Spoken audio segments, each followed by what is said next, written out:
சனிக்கிழமையில் இந்த குழம்பு வையுங்கள், லட்சக்கணக்கில் உள்ள கடனும் அடையும், பணம் பெருகும். இது என்ன அப்படிங்கிறத தான் இந்த பதிவுல நம்ம பார்க்க போறோம். இந்த பதிவை பார்க்கறதுக்கு முன்னாடி புதுசா நம்ம சேனலை பார்க்குறீங்க அப்படின்னா மறக்காம சப்ஸ்கிரைப் செய்யுங்க. பக்கத்திலேயே பெல் பட்டன் இருக்கும், அதில் ஆளுங்கிற ஆப்ஷனை தொட்டிங்க அப்படின்னா நான் போடுற வீடியோ எல்லாமே உடனுக்குடனே உங்களுக்கு நோட்டிஃபிகேஷனில் காட்டும். வீடியோ பிடிச்சிருந்ததுன்னா மறக்காம ஒரு லைக் கொடுங்க, உங்கள் ஃப்ரெண்ட்ஸ்க்கெல்லாம் ஷேர் பண்ணுங்க. இப்போ பதிவை பார்க்கலாம். சனிக்கிழமையில இந்த குழம்பு வச்சா குழம்புக்கும் கடனுக்கும் என்ன தொடர்பு இருக்கு, அது எப்படி பணம் பெருகும் அப்படின்னு யோசிப்பீங்க.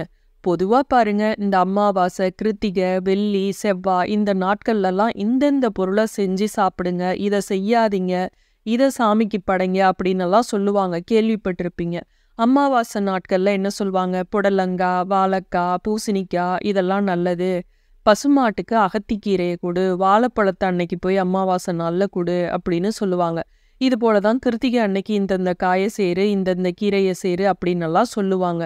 வெள்ளி செவ்வாய் அப்படின்னாவே எல்லோருமே பருப்பு வைக்கணும், அன்னைக்கு கண்டிப்பா பருப்பு வச்சு நம்ம சாம்பார் வைக்கணும் அப்படின்னு நீங்க கேள்விப்பட்டிருப்பீங்க. அதே போல அந்த பருப்புல கொஞ்சமாவது ஒரு துளியாவது நெய் விட்டு நம்ம சாப்பிடணும் அப்படின்னு சொல்லுவாங்க. அப்பதான் நல்லது, வீட்டில் மகாலட்சுமி வாசம் செய்வாள் அப்படிம்பாங்க. பெரிய பணக்காரவங்க வீட்டிலலாம் பாருங்களேன், இந்த வெள்ளி செவ்வாய் அதுவும் ஒரு சில இதுலலாம் பாருங்க, அவங்க தினமுமே பருப்பு வைப்பாங்க. அந்த சமூகத்தினர் பருப்பு இல்லாம சமைக்கவே மாட்டாங்க. அந்த பருப்பு அப்படிங்கிறது அவ்வளவு, அதாவது தெய்வத்தோட மகாலட்சுமியோட தொடர்புடைய ஒரு பொருள். அதனால தான் நம்ம வீடு கிரக பிரவேசத்துக்கெல்லாம் போறப்ப அந்த பருப்பும் அந்த 5 பொருட்கள் எடுத்துட்டு போறோம் இல்லையா, அதுல அந்த துவரம் பருப்பு இடம்பெறுது. அதனால தான் வெள்ளி செவ்வால இந்த சாம்பார் வைக்க சொல்லி சொல்றாங்க.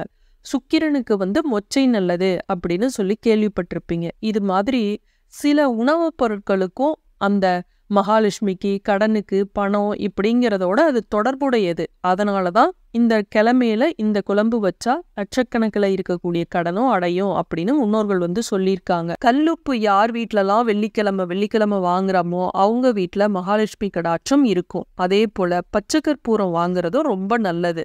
வெள்ளிக்கிழமை வெண்ணெயை காய்ச்சி நெய்யாக்க கூடாது. மோர்ல கடைஞ்சி வெண்ணெய் எடுங்க, ஆனா அதை நெய்யா மாத்தாதீங்க. வெள்ளிக்கிழமையில அது போல வறுக்க கூடாது. எந்த தானியமா இருந்தாலும் அன்னைக்கு வறுக்காதீங்க. முடியல, அன்னைக்கு கட்டாயம் செஞ்சுதான் ஆகணும், ஒரு விரத நாள், நம்ம அன்னைக்கு வெள்ளிக்கிழமை வருது, அன்னைக்கு வறுத்து அன்னைக்கு தான் செய்யணும் அப்படின்னா வறுக்கலாம், ஒன்றும் தவறில்லை. ஆனா பொழுது இறங்கி 6 மணிக்கு 5 மணிக்கு மேல எதையும் வறுக்காதீங்க. அதே போல வீட்டுல பணம் தங்கணும், கடன் வரக்கூடாது, மகாலட்சுமி கடாட்சம் வீட்டுல இருக்கணும் அப்படின்னா பாலெல்லாம் அடுப்புல வச்சுட்டு அப்படியே விட்டுறாதீங்க. அதை அடிப்பிடிச்சு கருகி போய் அப்படிலாம் போச்சு அப்படின்னா, அதுவும் வெள்ளி செவ்வாலெல்லாம் இது மாதிரி போனது அப்படின்னா நம்ம வீட்டுல பணம் தங்காது, வீண் விரயம் ஆகிட்டே இருக்கும். அப்புறம் பால் பாத்திரத்தை சரியா கழுவாம அதை பால் திரிஞ்சு போற மாதிரி ஆக்குறது, இதெல்லாம் செய்யவே கூடாது. சரி, இதை இப்ப நான் சொல்ல போற குழம்பு ஏதோ ஒரு 4 டைம் வச்சேன், 2-3 டைம் நீங்க சொன்னீங்க வச்சோம், ஒன்றும் வரல அப்படின்னு விட்டுடாதீங்க. தொடர்ந்து செய்து பாருங்க, நிச்சயமா உங்க வாழ்க்கையில நல்ல மாற்றம் கிடைக்கும். எதையுமே நம்பிக்கை இல்லாம ஒரு வாரம் செஞ்சுட்டு 2 வாரம் செஞ்சுட்டு விட்டுட்டோம் அப்படின்னா அதற்கு பலன் கிடைக்காது.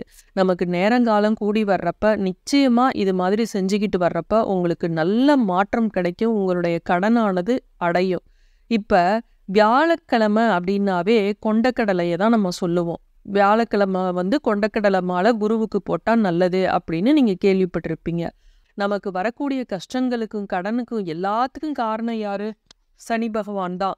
அவரோட பார்வை நமக்கு சரியா இல்லை அப்படின்னா எப்பேற்பட்டவங்களையும், கோபுரத்துல இருக்கிறவங்களையும் குப்பமேட்டுக்கு கொண்டாந்துரும், குப்பமேட்டுல இருக்கிறவங்களையும் கோபுரத்துக்கு கொண்டுட்டு போயிடும். அதனால நமக்கு இருக்கக்கூடிய கடன் பிரச்சனை எல்லாம் போகணும் அப்படின்னா முதல்ல அவருக்கு என்ன பண்ணணும், அவருக்கு பிரியமான பொருள் என்ன, இந்த எள்ளு. இந்த எள்ளை நீங்க சாதமா செஞ்சும் கொடுக்கலாம். எள்ளு சாதத்துக்கு நம்ம அதை பவுடர் ரெடி பண்ணணும். எள்ளு, கடலைப்பருப்பு, உளுந்தம்பருப்பு இதெல்லாம் நம்ம வறுத்து பொடி பண்ணி வச்சுக்கிட்டு அந்த சாதத்தை ரெடி பண்ணணும். இந்த எள்ளு பொடி சாதம்லாம் செய்யறதுக்கு பதிலாக கொஞ்சோண்டு எள்ளை நீங்க வறுத்துட்டு மிக்சியில போட்டு பொடி பண்ணி வச்சுக்கிட்டு அதை நீங்க வைக்கிற அரைச்ச குழம்புல, புளிக்குழம்புல கலந்துட்டு அதை ஒரு கை சாதம் போட்டு அதை காகத்துக்கு முதல்ல வச்சிருங்க. திரும்ப கொஞ்சம் சாதத்துல அந்த குழம்ப ஊத்தி பிசைஞ்சு இல்லாத ஏழை எளியவருக்கு 3 பேத்துக்கு 5 பேத்துக்கு இல்ல முடியல அப்படின்னா ஒருத்தருக்காவது கொடுங்க. இது மாதிரி செய்யறப்ப கண்டிப்பா உங்களுக்கு எவ்வளவு கடன் இருந்தாலும் கடன் அடையும். நம்பிக்கையோட தொடர்ந்து செஞ்சு பாருங்க. நேரங்காலம் கூடி வர்றப்ப நம்ம செஞ்ச தான தர்மம் நம்மள காக்கும். நமக்கு ஏதாவது ஒரு வழியில பணம் வர ஆரம்பிக்கும். நம்மளுடைய கடனெல்லாம் அடையும். மீண்டும் சந்திக்கும் வரை நன்றி, வணக்கம்.